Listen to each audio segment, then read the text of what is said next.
ఇప్పుడు మన పీఠంలో వ్యూహలక్ష్మి మంత్రం రాశాం. ఓం శ్రీ ఓం నమ పరమలక్ష్మి విష్ణు వక్షస్థితాయై రమాయై ఆశ్రిత తారకాయై నమో వన్నిజాయై నమః.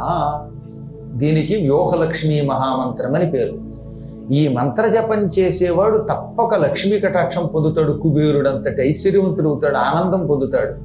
ఈ జపం చేసేవాళ్ళు ఏం చేయాలి? ఆచమనమేమో తూర్పు దిక్కుకి తిరిగి ఆచమనం చేసి సంకల్పం చెప్పుకోవాలి, మన గోత్రనామాలు చెప్పుకోవాలి. జపం చేసేటప్పుడు ఉత్తరం దిక్కుకి తిరగాలి. ఉత్తర దిక్కుగా చేసే ఇలాంటి కామ్యకర్మలు, సంపదలు కోరుకుని చేసే జపములు తొందరగా ఫలిస్తాయి. ఇక దక్షిణం దిక్కుకేసి తిరిగి మాత్రం ఇటువంటి జపాలు చేయకూడదు. కామ్యకర్మలు దక్షిణం దిక్కుకేసి తిరిగి చేసే జపం మోక్షమే ఇస్తుంది, వైరాగ్యం ఇస్తుంది, కుటుంబానికి దూరం చేస్తుంది. కాబట్టి నేను నా కుటుంబానికి దూరం అయిపోవాలి, మా భార్యాభర్తలిద్దరం విడిపోయి హాయిగా వైరాగ్యంతో సన్యాసం పుచ్చుకొని అడవులకు పోయి లేక ఆశ్రమాలకు పోయి ఈ జన్మలో తరిద్దామని కోరుకున్నవాడు చేయొద్దండి. వాళ్ళు వెంటనే ఏం చేయాలన్నమాట, దక్షిణం దిక్కుకేసి తిరిగి జపం చేయాలి.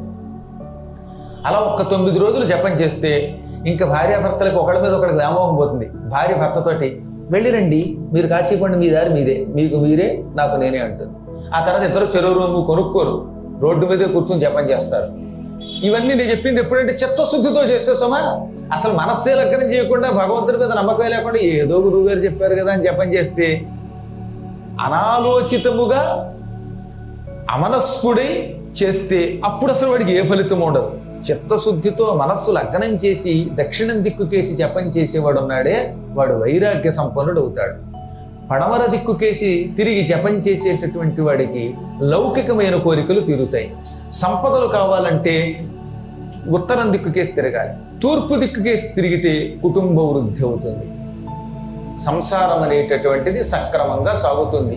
ఇవన్నీ నిజంగా సాక్షాత్తు విష్ణువు చెప్పిన ధర్మములు. విష్ణువు గరుత్మంతునికి చెప్పాడు కనుక దీనికి గరుడ పురాణం అని పేరు వచ్చింది.